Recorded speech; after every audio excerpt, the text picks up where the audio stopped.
तं शक्तिं च तत्पुत्रपराशरं च व्यासं सुतं गौरपदं महान्तं गोविन्दयोगीन्द्रमथास्य शेषं श्रीशङ्कराचार्यमथास्य पद्मपादं सदानमस्ततीर्थं तं प्रोटं वार्तिककारमण्यात् अस्मभ्यो सन्ततमानतोऽस्मि श्रुते स्मृते पुराणानामालयं करुणालयं नमामि भगवत्पादं शङ्करं लोकशङ्करं शङ्करं शङ्कराचार्यं केशवं बादरायणं सूत्रभाष्यकृतो वन्दे भगवन्तो पुनः पुनः ईश्वरो गुरुरात्मते मूर्तिभेदविभागिने ब्रह्मवद्व्याप्तदेहाय दक्षिणामूर्तये नमः दक्षिणामूर्तये नमः। ये जो दोहा है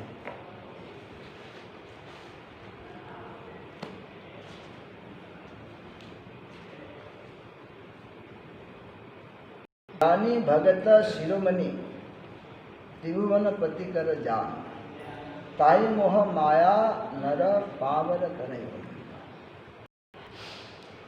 ज्ञानी भगत शिरोमणि त्रिभुवन पति कर जान। त्रिभुवनपति भगवान के जो वाहन है, जान का अर्थ वाहन, जो गरुड़ जी है भगवान के वाहन है, और जो 24 घंटा भगवान को उठा के ले जाने वाला, भाई 24 घंटा भगवान के पास रहने वाला उनका वाहन है। ताही मोह माया, उसको भी माया मोह ने ग्रास कर लिया। तो बाकी नर पावर करे गुमान, हम जैसे मनुष्य की क्या विषाद है। ऐसे ये भगवान की जो माया है बहुत कठिन है।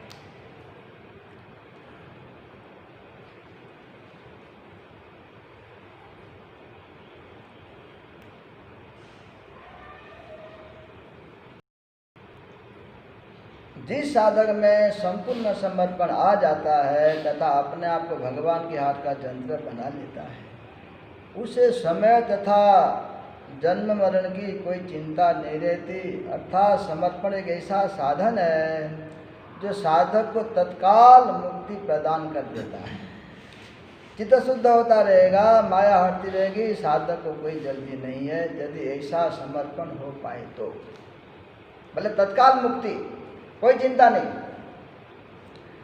प्रश्न करते हैं, क्या आपकी भी कभी कोमन कोवा से बात हुई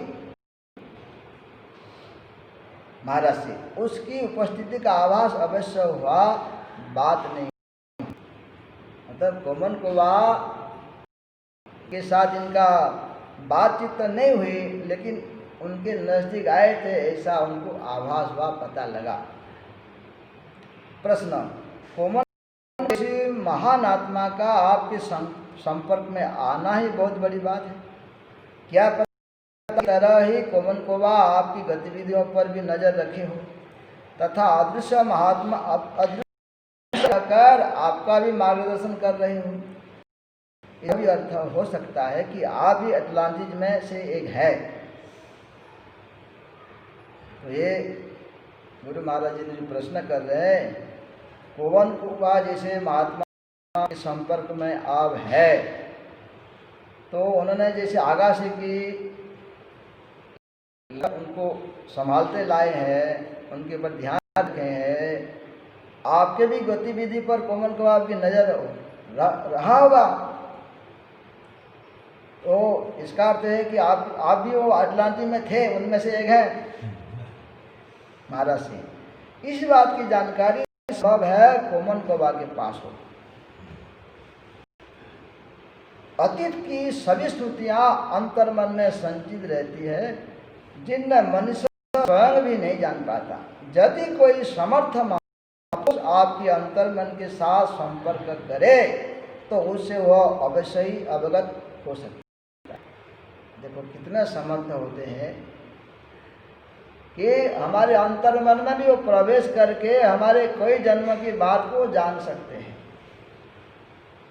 एक सूत्र है योग दर्शन के अंदर, प्रत्ययश परचित ज्ञानम। जोगी जब दूसरे के चित्त में संगम कर लेता है, उसके चित्त के अंदर क्या विचार चल रहा है और आगे चल के उसके सब ज्ञान को जान सकता है। तो समर्थ महापुरुष आपके अंतर मन के साथ संपर्क करे तो उसे वो अवश्य ही अवगत हो सकता है। कौन को वह मेरे पास आते हैं तो हो सकता है कि उनके पास यह जानकारी भी हो, अर्थात कौन को को पता ये हो सकता है, क्योंकि वो मेरे पास जब आते हैं तो मेरे प्रति उनका ध्यान होगा जिसके पास उनका ध्यान था। यह भी संभव हो सकता है कि वो अटलांटिस से ही मेरे पीछा कर हो सकता है। उन्होंने दावे के साथ नहीं सकता है, उन्होंने मेरे ख्याल रख रहे हैं। ऊपर लिखित विवरण ने मुझे कोई बातें सोचने पर विवश कर दिया था, क्योंकि महाराज जी हर बात पर अपना विचार मंथन कर रहे थे, करते आए थे। तो कह रहे हैं कि ऊपर लिखित विवरण ने मुझे कई बातें सोचने पर विवश कर दिया था, इस पर एकदम पास होकर भी कितने दूर हैं। समझ नहीं आता कि यह दूरी जीव ने पैदा की है या ईश्वर ने। भाई ईश्वर हमारे सबसे नजदीक हैं। भाई अपने अंदर से नजदीक दूसरा क्या है? हम जिसको अपना परिवार कहते हैं वो तो सभी से अलग है। भगवान अपने अंदर है तो सबसे भगवान है, और सबसे नजदीक होकर के भी हैं। तो वो जो दूर है जीव ने पैदा की है या ईश्वर ने। आगाशा जैसा महापुरुष भी 1,00,000 वर्षों तक भौतिकता में ऊपर नीचे होता रहा। हमारे जैसे सामान्य जीवन किस बात की मूल्य है? कौन कौन खिसक कर अपने स्तर से नीचे नहीं गिरा। ईश्वर से जीवन की दूरी कभी कम हो जाती है, कभी बढ़ जाती है। उसे मिटाने के लिए लाखों वर्ष एवं अनंत जन्मों तक साधन की आवश्यकता है। कहते हैं कि जीव अपने प्रयत्न से इस खाई को नहीं पाट सकता, तो क्या जीव ने अपने प्रयत्न से यह खाई बनाई है या यह भी इस पर निर्मित है? यह भी कहा जाता है कि जिसकी माया है वही हटा सकता है, सब कुछ इस पर अधीन है। इतना बातें गुरु महाराज जी के मन के अंदर आई। बातें यहाँ लिखा उन्होंने कि ईश्वर और जीव के बीच में जो दूरी है, खाई, एक गड्ढा को पाट दिया तो जीव ईश्वर एक हो जाते हैं। तो खाई ईश्वर ने बनाया है कि जीव ने बनाया है, और उसको मिटाने के लिए बोलते हैं लाखों वर्ष एवं जन्म तक लग जाता है साधन करते करते।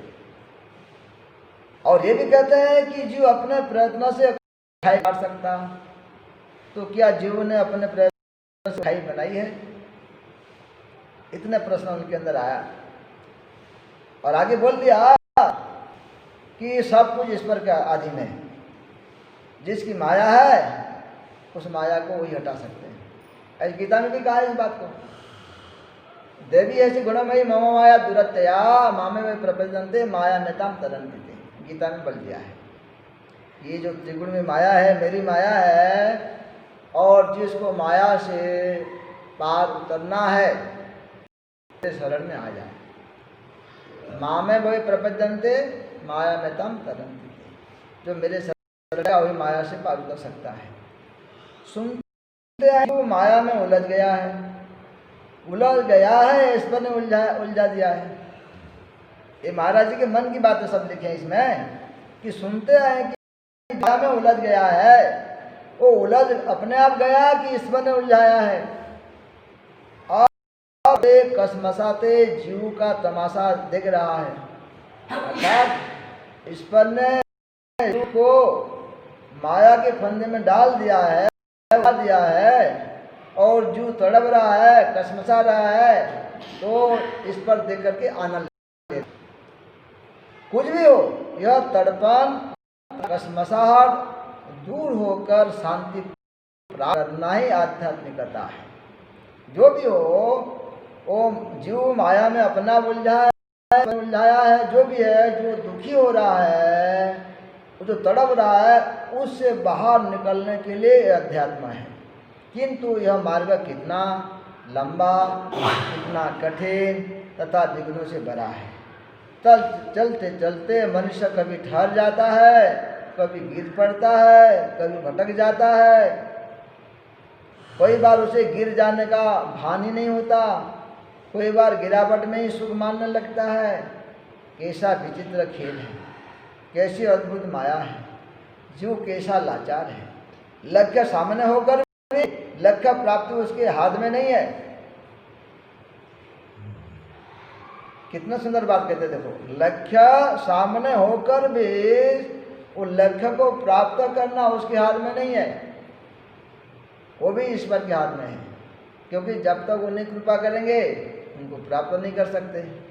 सोई जानही जही देव जनाई, तुम्हें जानही तुम्हारी हो जाए।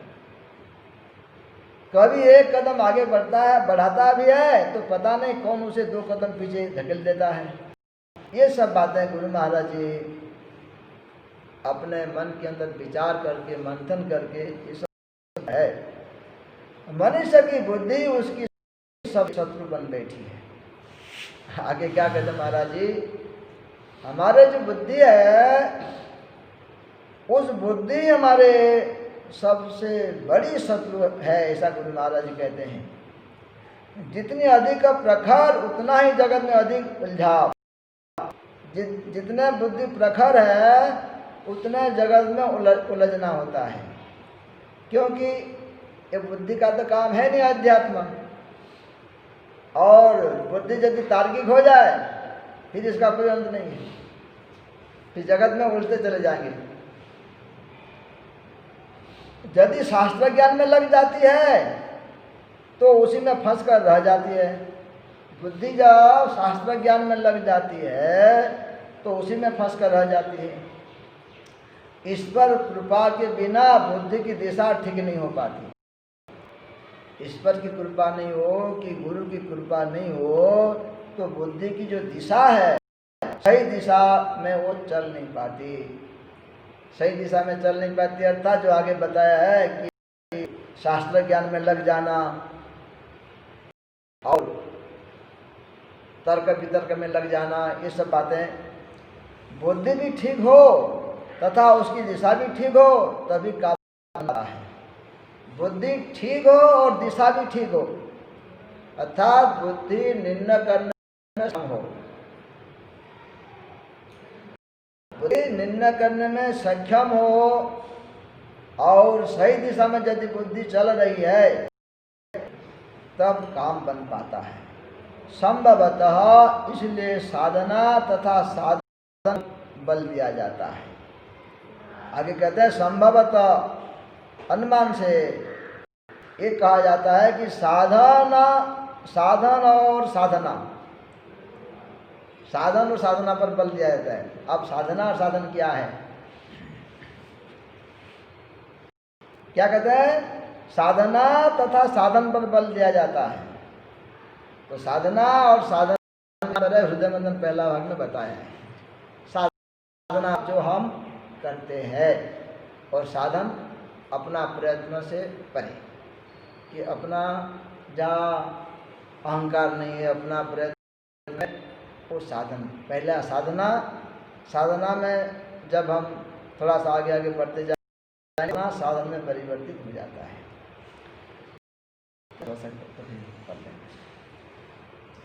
श्री विष्णु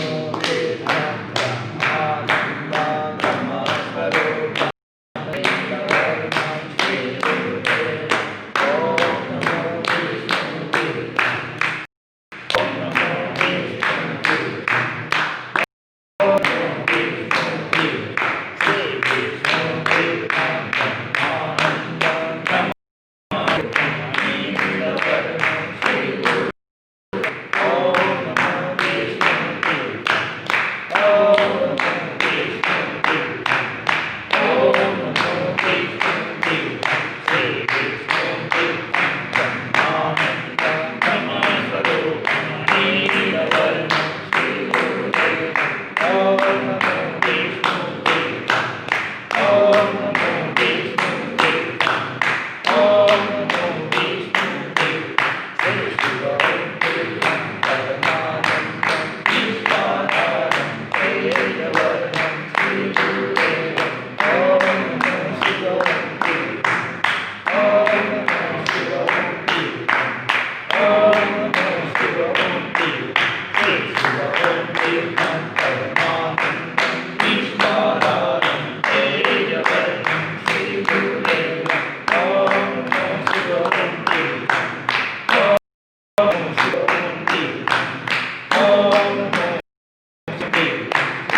ओम पूर्णमदा पूर्णमिदं पूर्णात् पूर्णमुदच्यते पूर्णस्य पूर्णमादाय पूर्णमेवावशिष्यते।